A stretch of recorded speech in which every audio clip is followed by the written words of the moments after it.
Nesse vídeo, a gente vai estudar a continuação do capítulo 2. Então, a gente estava vendo as principais propriedades dos fluidos. Então, a propriedade que a gente vai começar a ver hoje seria a viscosidade cinemática. A viscosidade cinemática ela é representada pela letra grega Ni e é dada pela razão entre a viscosidade absoluta e a massa específica ou densidade absoluta dos fluidos. Ela é também conhecida como difusividade de quantidade de movimento e guarda uma analogia com a difusividade térmica das substâncias.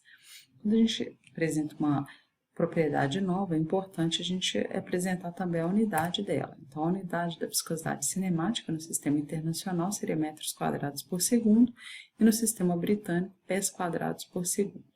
No sistema CGS, ela seria dada por centímetros quadrados por segundo, que também é chamado de Stokes, e é representado por S maiúsculo e T minúsculo. O livro apresenta no apêndice uma curva da viscosidade cinemática em função da temperatura. Então, a gente observa aqui que os óleos são aqueles fluidos, que têm a maior viscosidade cinemática, seguidos pelos gases, nos quais eu tenho um aumento da viscosidade com a temperatura, um leve aumento da viscosidade com a temperatura, e em seguida pelos outros líquidos, como por exemplo a água, a gasolina e etc.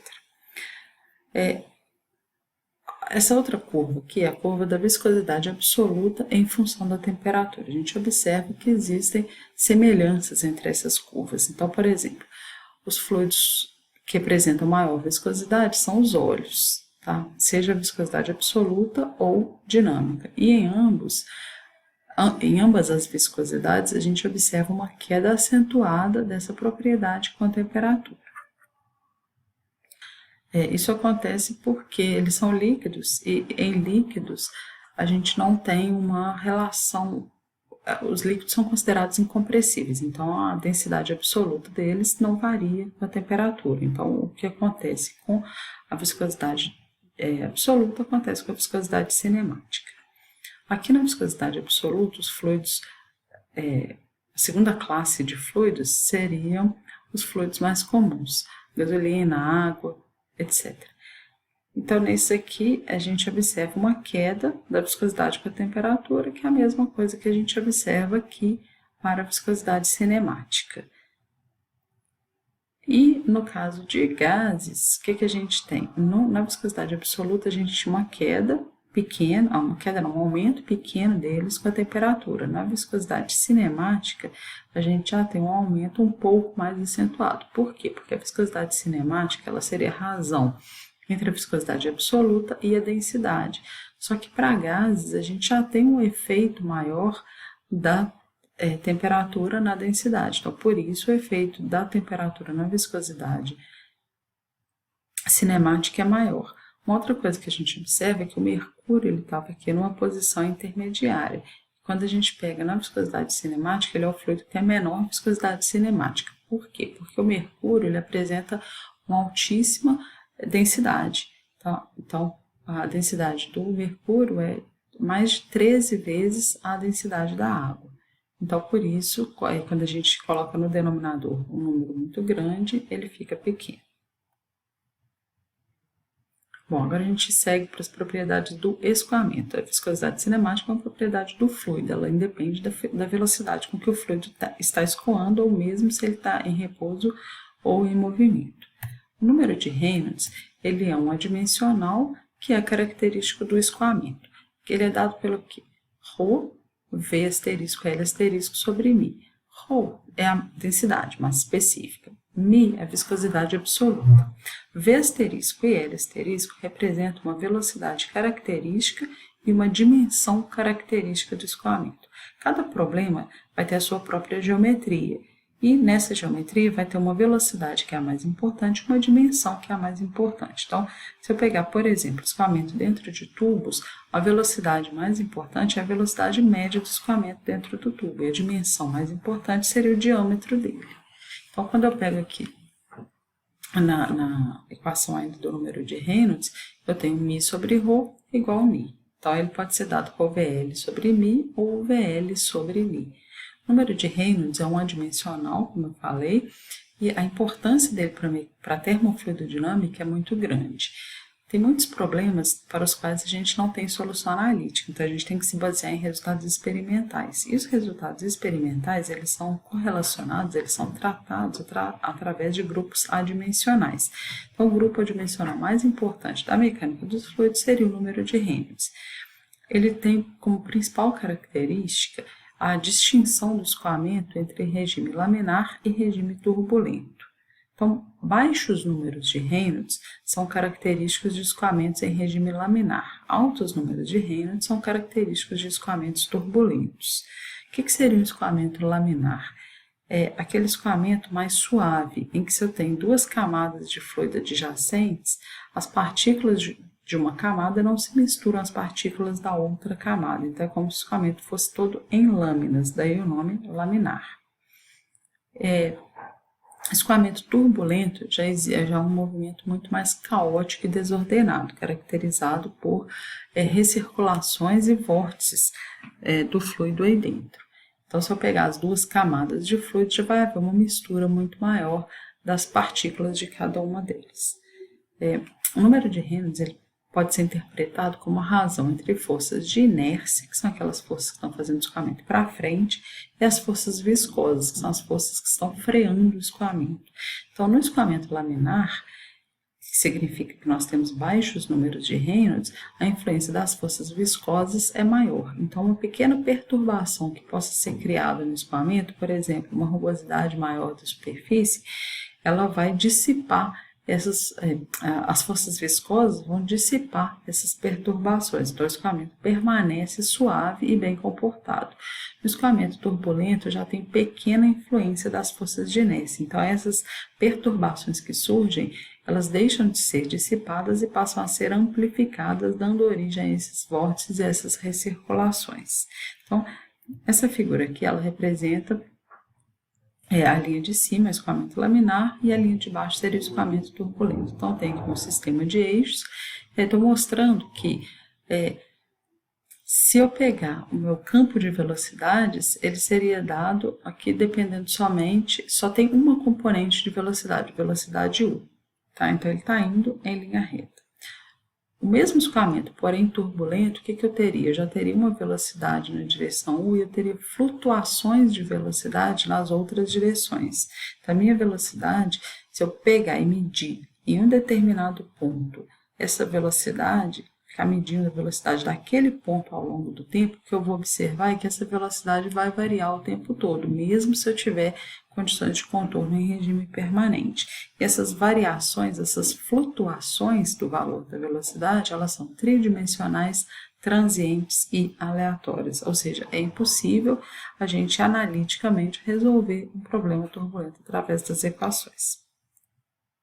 Então, se eu pegar escoamento dentro de um tubo, o número de Reynolds característico abaixo do qual a gente tem escoamento laminar é 2.300. Então, como é que a gente pode visualizar um escoamento laminar? Então, aqui tem um tubo transparente, aí eu vou injetar o corante dentro desse tubo. Então, eu vou observar aí a minha linha de emissão. Tá? Então, no escoamento laminar, o que se espera é uma linha reta. Então, aqui tem um vídeo. Deixa eu pegar o vídeo direito. Então, vocês podem ver que está tendo a injeção de corante e ele seguiu aí uma linha aproximadamente reta. No próximo slide, a gente tem o escoamento turbulento. Então, o que acontece? Até 2.300, para escoamento dentro de tubo, o regime é laminar. Quando o Reynolds atinge 2.300, começam a se formar esses vórtices e essas recirculações. Então, aqui a gente observa um regime de transição, tá? Entre 2.300 e 4.000.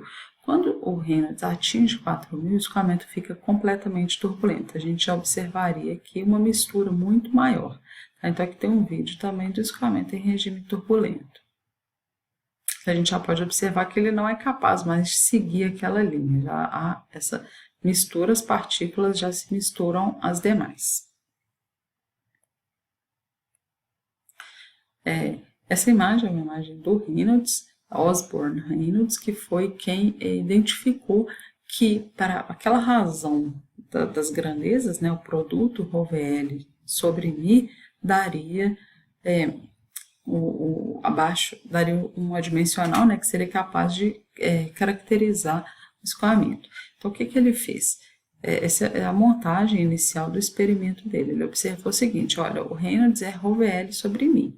Então, se eu mantiver o mesmo fluido, então eu tenho o mesmo ρ e o μ, e mantiver também a mesma geometria, o mesmo problema físico, né, o mesmo diâmetro, então meu L asterisco seria constante. Então, à medida que eu for aumentando a minha velocidade, eu consigo alterar o número de Reynolds. Foi isso que ele fez aqui. Ele tem um reservatório de nível constante, ele consegue controlar qual que é a vazão que está passando, consegue visualizar o escoamento.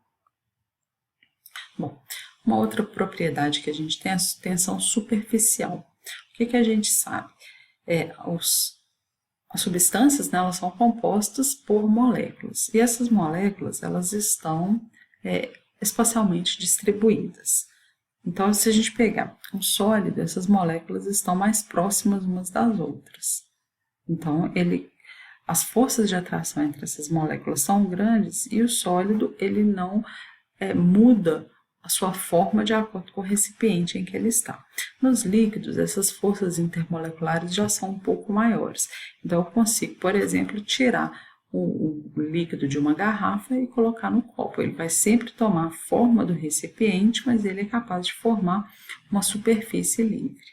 Nos gases, as moléculas já estão mais afastadas, então essas forças de atração intermoleculares são pequenas. Então, quando eu transfiro o gás de um recipiente para o outro, ele toma a forma do recipiente, mas ele se expande até ocupar completamente todo o volume ali de dentro. Bom, estou imaginando que eu pegue uma substância líquida, tá? Então ela está ali dentro de um recipiente, um copo. Então o que vai acontecer? Está identificado aqui, ó, as moléculas no interior do líquido, em vermelho, e as moléculas da superfície em azul. Então, se eu pegar essa molécula aqui do meio, o que eu observo é que as forças de atração e repulsão entre as moléculas vizinhas, todas vão se anular. Então, olha só, essa componente horizontal se anula com essa. Se eu tivesse uma vertical aqui, se anularia com outra vertical. Então, as duas componentes horizontais vão se anular e as verticais vão se somar.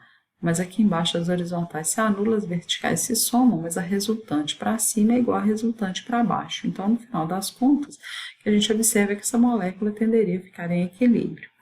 Mas isso não acontece com a molécula da superfície, porque ela sofre atração somente para as moléculas do interior do fluido. Poderia ter um gás aqui, o ar, por exemplo, só que tem menos moléculas e essas forças seriam menores. Então, o resultado é que essa molécula ela é atraída para baixo. Bom, então o resultado final é que essas moléculas elas vão tender a se arranjar de maneira a ocupar todo esse espaço. Então, dependendo dessas forças serem de atração ou repulsão, vai se formar uma superfície côncava ou convexa no fluido. Então, aqui eu tenho um copo de água e a gente observa que ele fica um pouco mais para cima. Bom, qual que é a importância dessa tensão superficial? Uma resultante, né, uma força resultante dessas forças de atração entre as moléculas. Então, como essas moléculas se agrupam de forma a ocupar a menor energia possível, a gente tem que observar qual que é o espalhamento dessa superfície. Então, se eu colocar água sobre uma superfície, qual que seria a molhabilidade dessa superfície pela água? Então, isso é medido através de um coeficiente, que é o coeficiente de tensão superficial. Então, se a gente observa, por exemplo, a água e o mercúrio, a gente vê que o mercúrio ele consegue formar facilmente essas bolinhas. Se a gente jogar uma quantidade de mercúrio numa superfície, ele vai se agrupar em um monte dessas bolinhas que estão formadas aí. Bom, e aí se a gente pega uma superfície qualquer, essa superfície, a superfície ela fica como se fosse uma membrana Então, se a gente observa um pequeno inseto que está sendo, ele consegue caminhar sobre a água.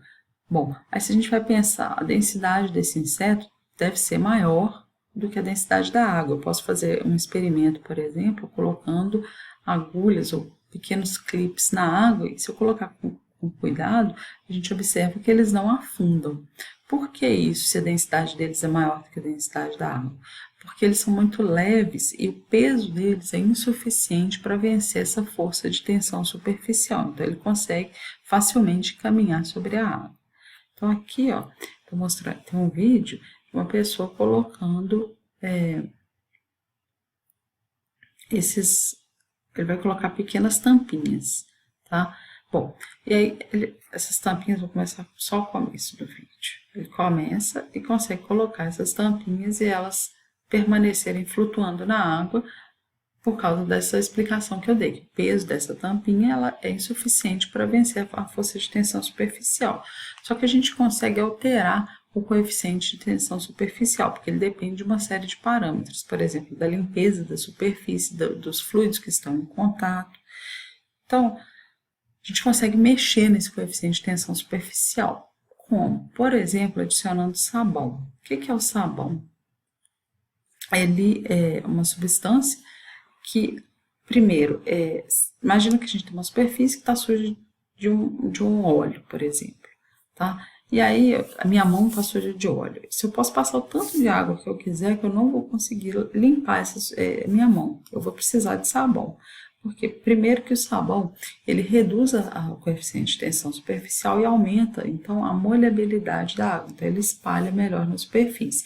Ele tem uma outra característica também, que ele tem duas moléculas, uma polar, uma parte delas, né? A cadeia dele, uma parte é polar e a outra parte é apolar. Então, uma se mistura com a água e a outra se mistura com a gordura, né? Com o óleo.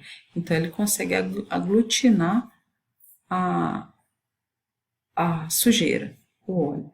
E aí, juntando com essa questão dele reduzir o coeficiente de tensão superficial, molha mais, aí por isso consegue limpar. Então, esse vídeo aqui, que ele está mostrando? Que ele vai colocar, ele vai mudar o coeficiente de tensão superficial da água. Então, ele pegou o copo só com a água, colocou a tampinha, ela estava lá flutuando. E aí, ele tem esse outro copo, que o vídeo está demorando, é água com detergente. Vai simplesmente misturar um pouquinho.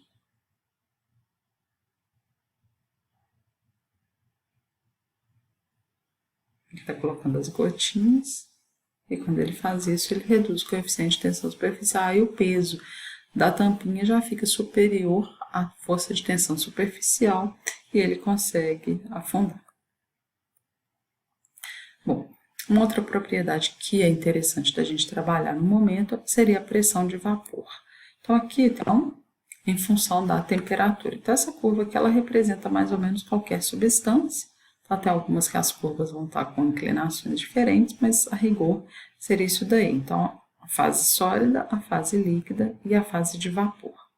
Bom, então, se eu pegar um fluido, uma substância qualquer, tá? Aí ela tá aqui, a água, por exemplo. Tá? 20 graus e 100 kPa, mais ou menos. Então, ela está na fase líquida. Se eu quiser fazer esse líquido virar vapor, mexendo em apenas uma propriedade, o que eu posso fazer? Eu posso, por exemplo, aumentar a temperatura mantendo a pressão constante, fazendo café. Tá? Eu liguei lá, aqueci, mantive a panela aberta, e aí ele vai aumentando a temperatura até que ele começa a ferver, começa a vaporizar. Então, esse ponto aqui, ó, ele representa a temperatura de saturação, esse daqui, ó, se eu traçar para cá, é a temperatura de saturação correspondente a essa pressão. Da mesma maneira, eu conseguiria evaporar o líquido, né, fazer o líquido virar vapor, mantendo-se a temperatura constante e diminuindo a pressão. Então, quando eu diminuo a pressão, quando ele chega nesse ponto aqui, que a pressão de vapor para essa temperatura, ele começa a vaporizar. Então, esse ponto, ele pode ser chamado de pressão de saturação ou pressão de vapor. Bom, isso normalmente é visto na termodinâmica. Qual que é a importância da gente ver isso aqui agora? Vamos imaginar que eu tenho uma tubulação e eu tenho um fluido líquido passando dentro dessa tubulação. Quando o fluido escoa na tubulação, ele vai perdendo energia por atrito. E para o escoamento, isso é representado, isso é reconhecido na forma de uma queda de pressão. Então, a pressão dele vai caindo. Se eventualmente ele atingir a pressão de vapor da substância, esse líquido vai começar a virar vapor. Então, nesse processo de virar vapor, algumas bolhas de vapor, né, vão começar a escoar junto com o resto do fluido, com o resto do líquido. Bom, até aí, ok. Mas e se de repente ele passar por um ponto onde ele vai ser obrigado a aumentar a pressão? Então, ele vai passar por uma mudança de seção e aí a velocidade dele vai diminuir e aí a pressão dele vai aumentar. Quando a pressão aumenta, essas bolhas tendem a virar líquido novamente. Então, nesse processo de virar líquido novamente, o que acontece? Elas liberam uma quantidade de energia muito grande, podem se chocar com as paredes da tubulação. E ao longo do tempo, isso vai causando uma erosão. A gente fala que esse tipo de erosão é chamado de erosão por cavitação. Então, isso normalmente é prejudicial para o escoamento, porque para a tubulação, porque você vai aos poucos degradando ela. Esse vídeo ele é muito legal, que ele mostra uma hélice, tá? De um submarino, de um barco, e aí ele tá, quando a hélice gira, vou colocar o vídeo.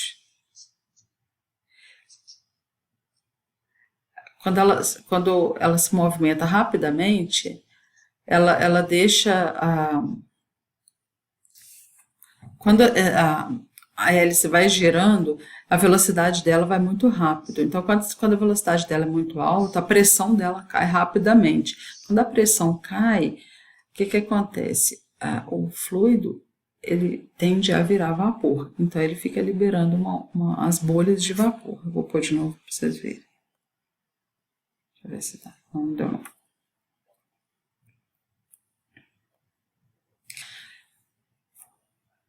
Bom, essas bolhas, ele vai deixando uma trilha de bolhas ao redor dele. E é até bonito, o livro nosso tem uma foto mostrando isso acontecendo. E aqui, ó, o que essa imagem mostra? É justamente a erosão por cavitação. Está mostrando como que vai acontecendo. À medida que ele vai perdendo pressão, vão se formando as bolhas, e quando ele passa dentro da engrenagem aqui das pás, tem a implosão dessas bolhas e vai causando a erosão aqui da turbina. Então, olha só, aos poucos foi causando uma erosão. Isso é um problema muito sério e recorrente. Bom, uma outra propriedade que a gente tem é a velocidade do som. O que é a velocidade do som? A velocidade com que o som se propaga em um meio. Bom, esse meio pode ser qualquer um. Então, o som vai se propagar no ar, na água, no solo. Bom, como é que eu determino a velocidade do som? É chamada de C, seria K dp d rho at constante. Esse K é a razão dos calores específicos. Então, a razão do calor específico é a pressão constante, do calor específico a volume constante. Bom, então aqui, ó, há uma imagem mostrando o seguinte, que a velocidade de propagação do som é muito diferente nos meios mesmo. Então, eu estou mostrando aqui, né, os índios, como é que os índios faziam para saber se a cavalaria estava chegando. Eles olhavam, não conseguiam ver nada, então eles colocavam a cabeça no chão para poder ouvir a cavalaria se aproximando, porque o som se propagava com muito mais eficiência, se propaga, né, não se propagava, se propaga com muito mais eficiência em um meio sólido, porque as moléculas estão mais próximas. Bom, se eu considerar um gás ideal, eu tenho uma expressão mais simples do que simplesmente dp d rho at constante. Um gás ideal, a gente sabe que P, pressão, é igual a ρ RT. Então, a gente consegue facilmente demonstrar essa expressão aqui. E também, por que a velocidade do som é importante? em termos da compressibilidade do escoamento. Então, a gente tem um adimensional, que é o número de Mach, que representa a razão entre a velocidade do escoamento e a velocidade com que o som se propaga no meio. Então, se eu tiver... por que o número de Mach é importante? Porque ele ajuda a gente a avaliar se o escoamento é compressível ou incompressível. A rigor, o que a gente sabe? Que os líquidos são incompressíveis e os gases são compressíveis.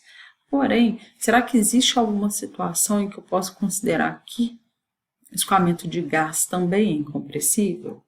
Então, o que já foi observado? Se eu tiver um escoamento sem efeitos de transferência de calor, ou seja, não tem variação de temperatura, e o número de Mach foi inferior a 0,3, a gente pode considerar que os escoamentos de gases são incompressíveis, o que facilita bastante a nossa análise. Eu já falei no vídeo anterior, mas aqui é de uma forma um pouco mais formal. Existe uma condição na mecânica dos fluidos que é a condição de não deslizamento. Ela estabelece o quê? Que camada de fluido em contato com a superfície tem a mesma velocidade da superfície. Então, aqui, foi até o exemplo que eu dei, eu tenho uma superfície inferior em repouso e uma superfície superior se movimentando para a direita. Então, se essa superfície inferior está em repouso, a camada de fluido em contato com ela vai ter também velocidade nula. Se a placa de cima se movimenta com uma velocidade U, a camada de fluido em contato com ela vai se movimentar com a mesma velocidade.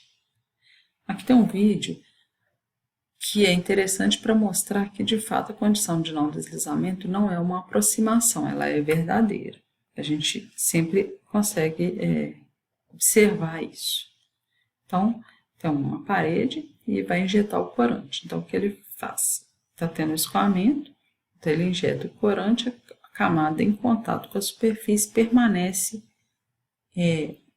parada sobre a superfície. Então, ele jogou mais para cima para ver que de fato está tendo um movimento e está pincelando ali para ver que não tem nada puxando de fato essa tinta. Então, a condição de não deslizamento é uma condição real, não é uma aproximação. Bom, e o capítulo termina com a descrição e classificação dos escoamentos de fluidos. A maioria delas já foi vista. Então, por exemplo, regime permanente e regime transiente.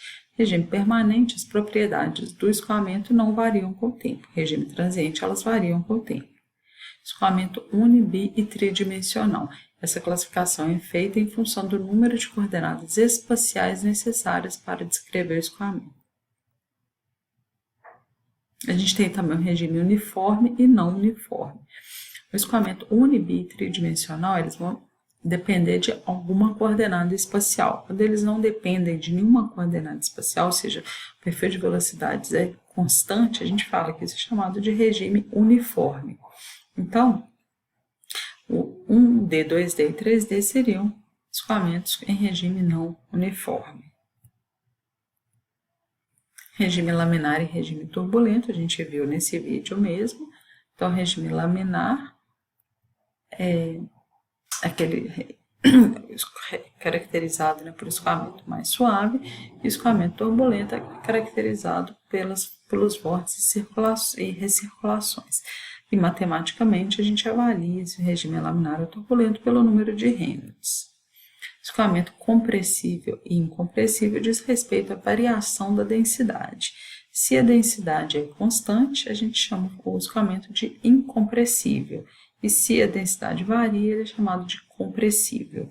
É claro que escoamento compressível e incompressível, quer dizer, o escoamento incompressível é uma idealização. Sempre vai haver uma variação da densidade, mesmo que infinitesimal. Só que quando essa variação ela é muito pequena, a gente pode, de fato, desprezar. E a gente avalia pelo número de Mach. Se o número de Mach for inferior a 0,3 e não houver efeito de transferência de calor, mesmo escoamentos de gases podem ser considerados incompressíveis.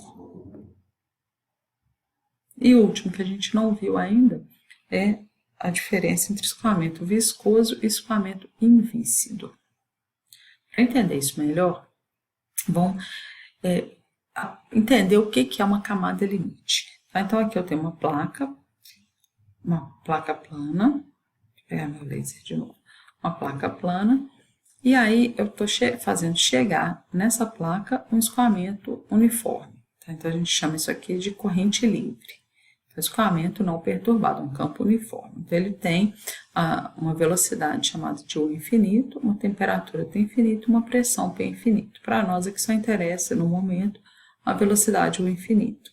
Bom, quando esse escoamento ele atinge a superfície, a condição de não deslizamento faz com que a velocidade da camada de fluido em contato com a superfície assuma o mesmo valor da velocidade da superfície. Então, esse escoamento é levado ao repouso na parede.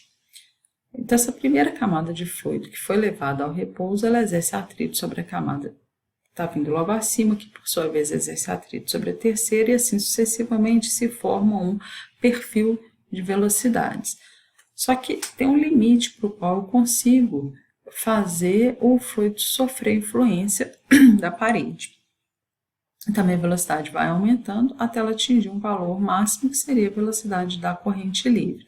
Então, se forma aí um perfil de velocidades, onde para a velocidade, para uma distância de 0 até o que ele chamou aqui de delta, eu tenho variação de velocidade. Acima desse delta, a velocidade é igual à velocidade da corrente livre.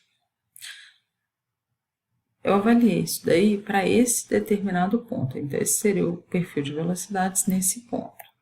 Então, vamos imaginar que eu queira representar o mesmo perfil de velocidade em pontos diferentes do escoamento. Então, aqui chegou um perfil uniforme, e aí eu fui representando em diferentes valores de x. O que a gente observa é que o atrito ele consegue se perceber no fluido em uma distância cada vez maior em y, à medida que a gente vai andando em x. Bom, então se a gente chamar de delta o ponto y no qual eu paro de ter influência do atrito, o que a gente observa? Esse meu delta, ele varia com x sempre aumentando. Então, essa região abaixo da linha tracejada é o que a gente chama de camada limite. Então, é a região do escoamento na qual a gente tem efeitos do atrito. Então, na região acima dessa linha tracejada, o perfil de velocidades vai ser sempre uniforme. Velocidade igual à velocidade da corrente livre. Bom, a tensão de cisalhamento é dada por μ du dy. A gente viu isso no vídeo anterior. Então, o que a gente observa? Se eu tiver variação de velocidade, eu tenho tensão de cisalhamento. Se eu não tiver variação de velocidade, que seria essa região aqui de cima, eu não tenho atrito. Então, a minha tensão de cisalhamento é zero. Matematicamente, para o efeito na tensão de cisalhamento, eu posso falar que se μ é igual a zero, a tensão de cisalhamento é igual a zero. Então, se μ é diferente de zero, minha tensão de cisalhamento é diferente de zero. Então, aqui dentro, eu tenho efeitos de atrito. Então, a gente fala que o escoamento é viscoso, porque seria o equivalente a falar que meu μ é diferente de zero. Bom, mas é muito importante a gente entender o seguinte: embora o escoamento no qual há efeitos de atrito, ele é chamado de escoamento viscoso. O escoamento no qual não há efeitos de atrito, ele é chamado de escoamento não viscoso ou invíscido. Tá? Então, a camada limite divide esses dois. Abaixo da camada limite, o escoamento é viscoso, ou seja, ele sofre efeitos das forças viscosas. A viscosidade do fluido seria mais ou menos a mesma. Pode ter algum efeito por causa de temperatura, que está atritando mais, a temperatura fica um pouco mais alta, mas a viscosidade é aproximadamente a mesma em todos os problemas. Mas o escoamento é chamado de viscoso ou invíscido em função da influência ou não de forças viscosas, ou seja, da força do atrito. Então, se houver atrito, o escoamento é chamado de escoamento viscoso. Se não houver atrito, ele é chamado de escoamento invíscido. Bom, esses desenhos são representativos da camada limite para o escoamento externo, ou seja, aquele escoamento que é limitado em apenas uma região. A camada limite é livre para crescer indefinidamente. Se eu considerar o escoamento interno, o que acontece? Então, aqui, ó, imagine que eu tenho um tubo, tá, de diâmetro D, e aí o fluido está chegando aqui com uma velocidade chamada de 1 infinito. Então, o que vai acontecer? Minha camada limite vai crescendo. Só que eu tenho uma camada limite na superfície superior também. Então, a camada limite vai crescendo. Eventualmente, vai chegar um ponto em que as duas camadas limite vão se encontrar. Então, esse ponto, a gente fala que ele está delimitado pelo comprimento de entrada. Então, dentro do comprimento de entrada, eu vou ter, ao longo de x aqui, perfis diferentes de velocidade. Quando as duas camadas limites se encontraram, espera-se que não haja mais variação da velocidade ao longo do escoamento. A gente fala que o escoamento está completamente desenvolvido. Bom, e o último slide que a gente tem é para avaliar qual que é melhor, se é escoamento laminar ou escoamento turbulento.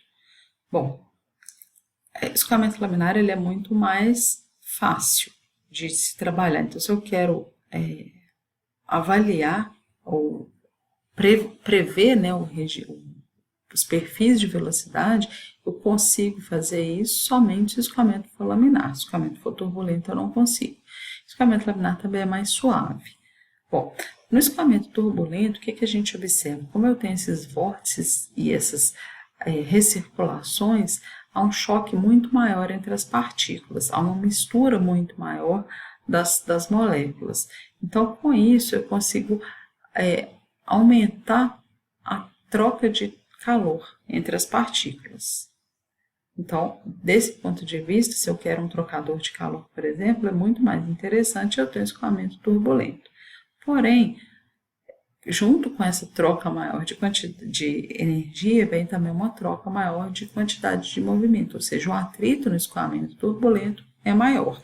Então, tem que se avaliar qual que é o ganho de calor, por exemplo, que a gente tem e quantificar isso, a relação custo-benefício, né? Qual que seria a quantidade de energia que eu teria que fornecer para o escoamento para ele acontecer, já que o atrito é maior. Então, a princípio, a gente pensa que o escoamento turbulento seria melhor por esse aspecto, desde que a gente esteja disposto a pagar esse preço aí da perda maior de energia por atrito. Esses desenhos aqui, eles são representativos de uma esfera lisa. Tá? Então, na esfera lisa, o que a gente tem? O escoamento vem, né, o fluido estava vindo aqui, e aí ele atinge aqui essa borda, essa fronteira da esfera. Então, a velocidade vai a zero. Quando essa velocidade vai a zero, à medida que ele vai andando aqui ao longo da esfera, a velocidade vai aumentando. Se a velocidade vai aumentando, a pressão vai diminuindo. Então, desse ponto aqui até esse ponto, cada passo a mais que a partícula dá, ela encontra uma força de pressão menor. Tá? Então, ela vai encontrando cada vez menos resistência. Então, o escoamento aqui está vindo num gradiente favorável de pressão. Quando ele atinge esse ponto aqui, o que acontece? Daqui para cá, ele tenderia a ser simétrico se não houvesse o atrito. Tá? Então, a minha velocidade ia diminuindo e minha pressão iria sempre aumentando. Então, a cada passo que o escoamento dá, ele enfrenta um gradiente, um valor de pressão cada vez maior. Então, tem um momento em que ele não consegue mais suportar esse gradiente adverso de pressão e ele simplesmente se separa da esfera. Tá? Então, forma-se essa esteira aqui, atrás da esfera. Bom, e isso, vamos supor, você está jogando uma bolinha de golfe, né? Isso não é interessante, porque se ela separa, ela perde o controle completamente. Então, por isso que ela tem essas ranhuras aqui. Por quê? Porque as ranhuras, elas permitem ou elas fazem com que o escoamento atinja a turbulência em um número de Reynolds menor. E aí, o escoamento turbulento, ele tem uma quantidade de movimento maior e ele tem uma capacidade maior de resistir à separação, a esse gradiente de pressão adversa. Então, a separação acontece num ângulo muito maior.